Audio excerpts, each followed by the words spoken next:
va parler de la mesure de l'écart en longueur d'onde du doublet du sodium grâce à un interféromètre de Michelson en lame d'air.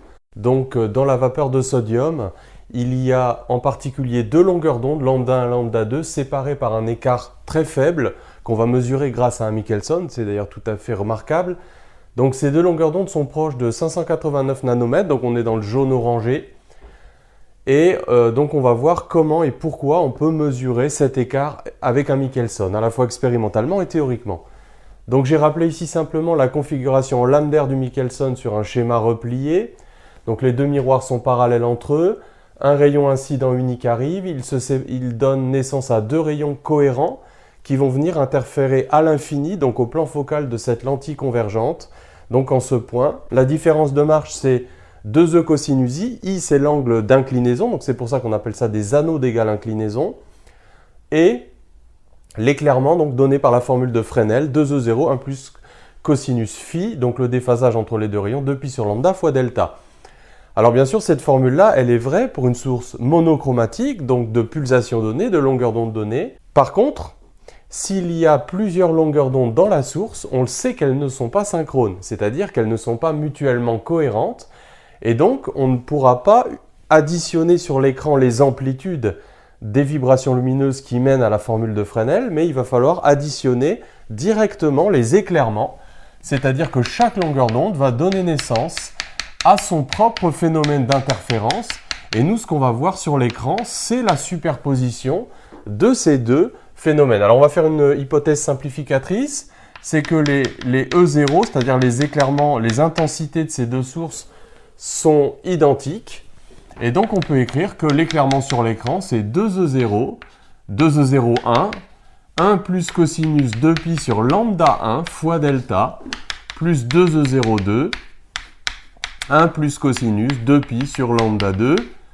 fois delta. Mais donc, on a ces deux systèmes d'interférence qui vont venir parfois se brouiller et parfois se superposer, comme on va le voir ensemble.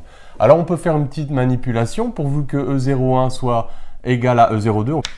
Donc, E de m sera égal à 2E0, facteur de 2, plus donc la somme des cosinus, qu'on va s'empresser de transformer en un produit pour faire apparaître un facteur de contraste. Donc 4,0 facteur de 1 plus donc cosinus de la demi-différence, donc ça va faire pi delta 1 sur lambda 1 moins 1 sur lambda 2 et cosinus de la demi-somme, donc 2pi delta facteur de 1 sur lambda 1 plus 1 sur lambda 2. La tradition, c'est de faire apparaître un lambda moyen, donc puisque les deux longueurs d'onde sont très proches, donc lambda 1 plus lambda 2 sur 2, qui sera très peu différent de lambda 1 et très peu différent de lambda 2. Et de faire également apparaître le delta lambda, donc lambda 2 moins lambda 1.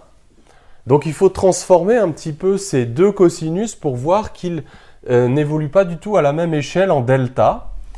Donc on aura 4,0 facteur de 1 plus cosinus de pi delta, donc lambda 2 moins lambda 1, delta lambda, sur le produit lambda 1, lambda 2, très peu différent de lambda carré moyen. Et le deuxième terme, donc, j'avais oublié ici de diviser par 2, donc 2pi delta fois donc 1 sur lambda moyen.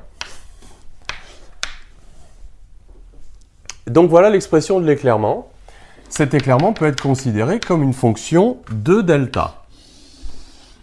Et donc, si on considère que la variable c'est delta, la périodicité de ce cosinus-là, c'est lambda moyen. La périodicité de ce cosinus-là, j'ai qu'à mettre un 2 ici, je divise par 2.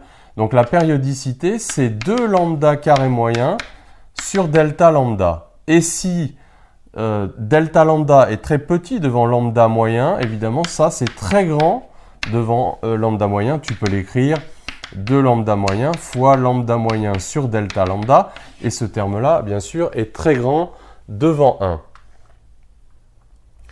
Donc on voit que ce terme là a une période qui est beaucoup plus grande en delta que ce terme là.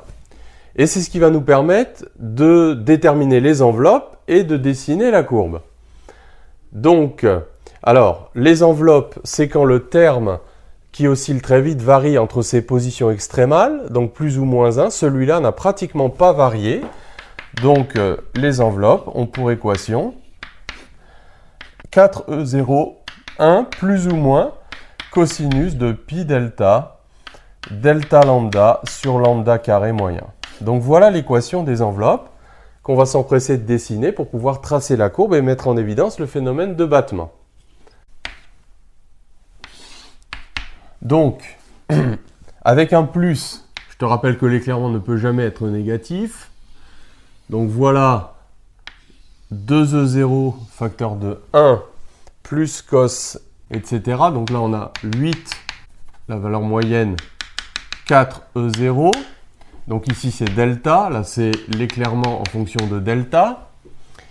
Et donc, avec le moins, donc on a une courbe symétrique par rapport à la moyenne. Voilà, quelque chose comme ça.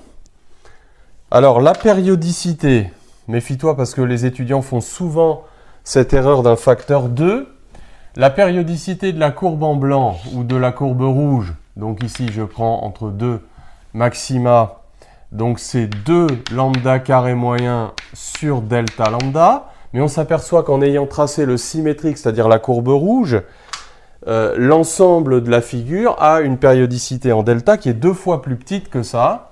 Et donc, par exemple, ici, entre deux nœuds, on a donc lambda carré moyen sur delta lambda. On va voir que ça correspond à des brouillages, à un contraste qui est nul, alors qu'ici, le contraste est maximum. Et donc, la courbe, elle est à l'intérieur des enveloppes. Donc, on peut la dessiner. Voilà. Et donc, on voit clairement apparaître ces deux échelles de périodicité. Donc, entre deux franges brillantes consécutives, la variation, la différence de marche, c'est lambda moyen, c'est la périodicité de ce cosinus. Et donc, au niveau des enveloppes, donc on a déterminé cette nouvelle périodicité. Donc, c'est un phénomène de battement. Alors, comment interpréter ce graphe ? Eh bien, ici, donc, on a des zones d'éclairement quasi uniformes, de contraste nul, hein, puisque de façon générale, tu sais qu'une forme d'interférence, une formule d'interférence peut s'écrire une constante I0, 1 plus V cosinus phi, avec V la visibilité. Et donc, on voit que ici, le cosinus va s'annuler. On va réécrire précisément ce qu'est le contraste tout de suite. Donc ici, cela signifie que les franges brillantes de la figure d'interférence de la longueur d'onde lambda 1 vont coïncider avec les franges sombres de la longueur d'onde lambda 2, si bien que l'éclairement va être quasi uniforme, alors que là, le contraste va être maximum, c'est-à-dire que là, on sera en coïncidence, les franges brillantes de l'une coïncident avec les franges brillantes de l'autre, donc là en anti-coïncidence, et là en coïncidence. Alors comment définir précisément le contraste? Donc le contraste, c'est E max moins E min sur E max plus E min. Donc on voit que E de delta est maximum, donc on aura E max qui vaut 4E0 facteur de 1 plus valeur absolue de cosinus de pi delta delta lambda sur lambda carré moyen. Et puis E min, 4E0 facteur de 1 moins valeur absolue de cosinus pi delta delta lambda sur lambda carré moyen. Ce qui fait que ce contraste vaut donc la valeur absolue de la visibilité, donc valeur absolue de cosinus de pi delta delta lambda sur lambda carré moyen. Et donc, si l'on dessine ce contraste en fonction de delta, donc on obtient voilà, un cosinus redressé comme ça. Donc la différence de marge, bien sûr, elle peut être négative. Et donc ici, on a une annulation du contraste.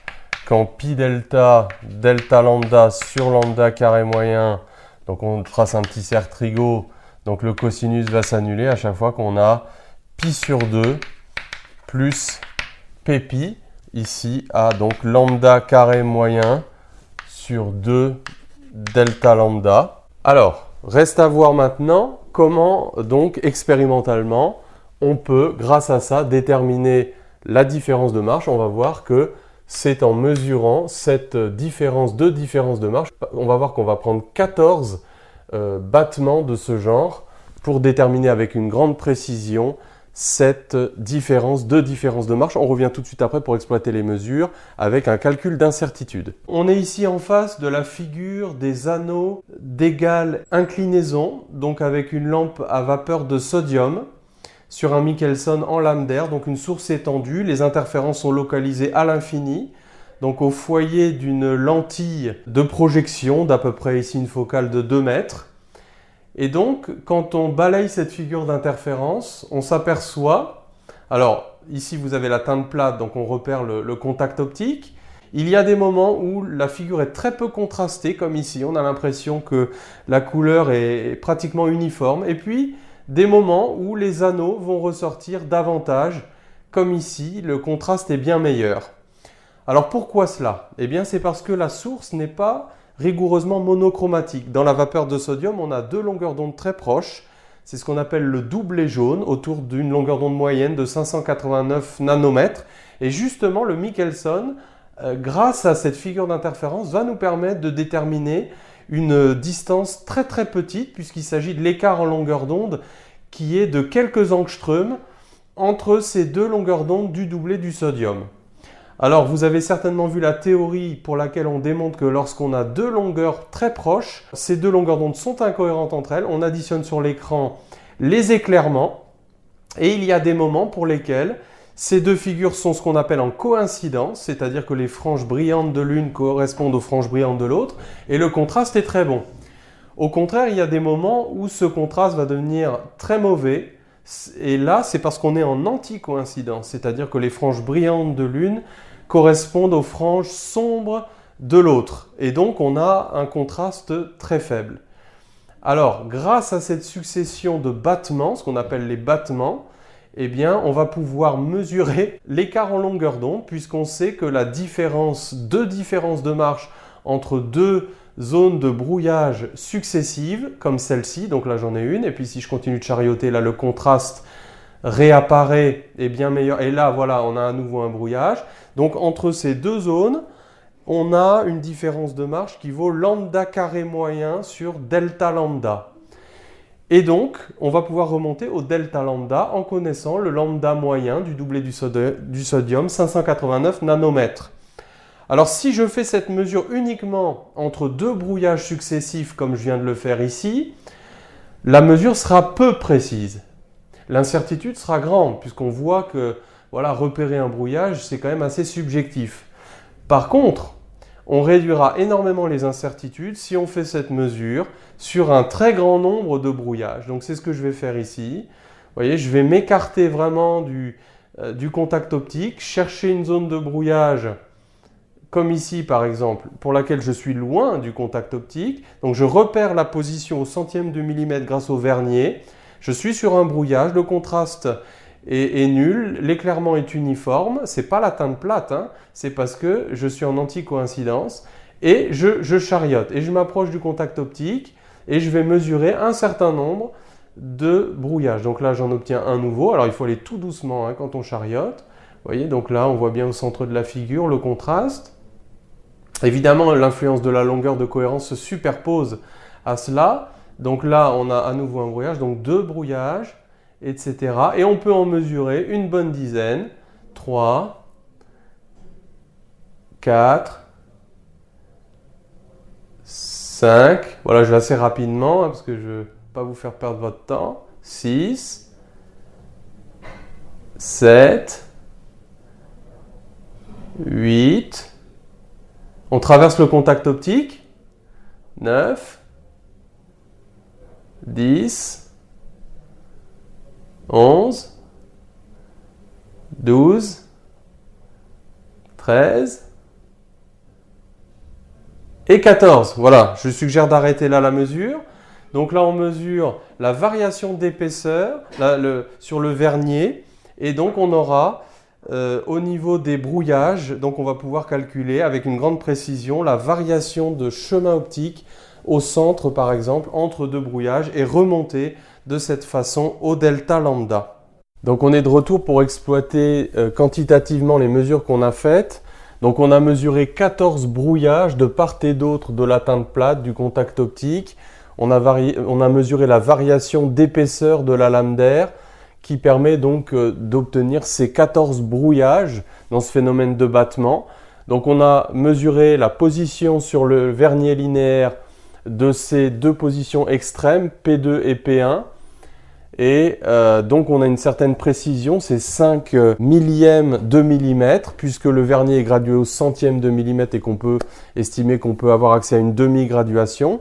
Et donc par propagation des incertitudes, on obtient aussi une incertitude sur la variation de cette épaisseur entre ces 14 brouillages. Et donc on obtient voilà, quelque chose de très précis, beaucoup plus précis que si on s'était contenté de mesurer ici cet écart entre ces deux brouillages, puisqu'on en a 14. Et donc, en exploitant la relation qu'il y a entre la différence, deux différences de marge, donc 2 delta E qui vaut lambda m carré moyen sur delta lambda, donc on divise par 2 pour avoir cette variation d'épaisseur, on en déduit le delta lambda qui vaut donc 5,96 angstrom. Et là aussi, donc, on peut différencier cette expression pour réutiliser l'incertitude sur la variation de l'épaisseur et en déduire l'incertitude sur l'écart du doublé. Et donc on trouve quelque chose de tout à fait remarquable, 0,01 angstrom. Et on peut comparer donc ça avec la valeur tabulée de cet écart en longueur 0,597 nanomètres et donc 5,97 angstrom. Donc on rentre bien dans l'intervalle d'incertitude.